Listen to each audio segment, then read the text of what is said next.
Alright, so everyone knows what Shounen manga is, right? Stories for young boys and teenagers, usually bombastic action ballads. You also probably know what Seinen manga refers to, some more sophisticated stories, but also some wilder and edgier ones. Now, where I think people start to get confused is that they think this is merely a descriptive genre tag. Attack on Titan is so dark and mature, so how can you call it shonen? Shonen manga is when it's childish. Seinen manga is when it's for adults. But it's not quite that simple.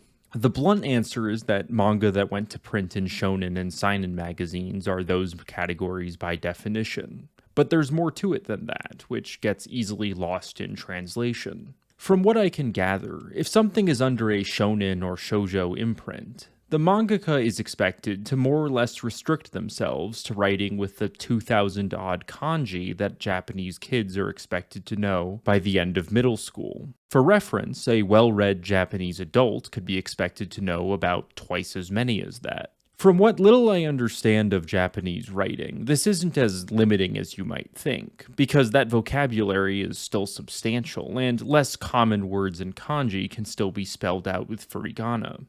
I mean, simple English Wikipedia, which only uses the 1,000 most common English words and textbook grammar, is perfectly descriptive. There is also, so far as I can tell, no hard and fast rule for exactly what kanji can be used in shonen or shoujo, and I'm sure these restrictions are regularly bent.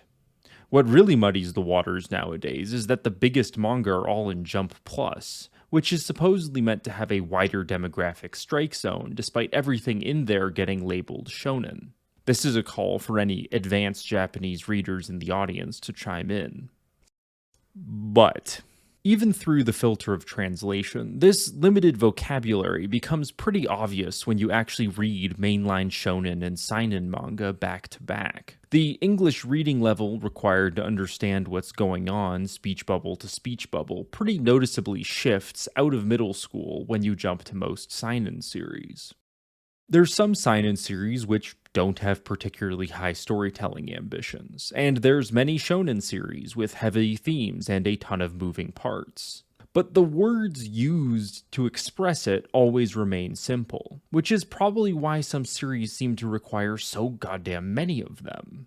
What really got me thinking about this is when the Frieren and Dungeon Meshi adaptations were airing at the same time and I was watching them back to back.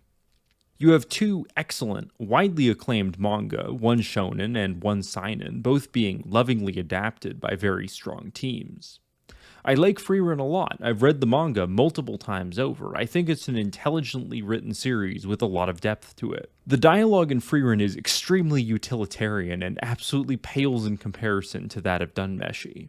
Dungeons, drive-ins, and dives just says so much more in the same space, and that expressiveness means the characters become better fleshed out. You could put some of this down to differences in format and the time constraints placed on authors writing weekly shonen manga versus the kinds of settled auteurs who write seinen manga. I find it harder to detect a difference in the writing when comparing weekly seinen manga and monthly shonen manga. But I think it's reasonable to conclude that there is, on aggregate, a concrete difference between shonen and seinen series, even when they might look like they belong to the other category.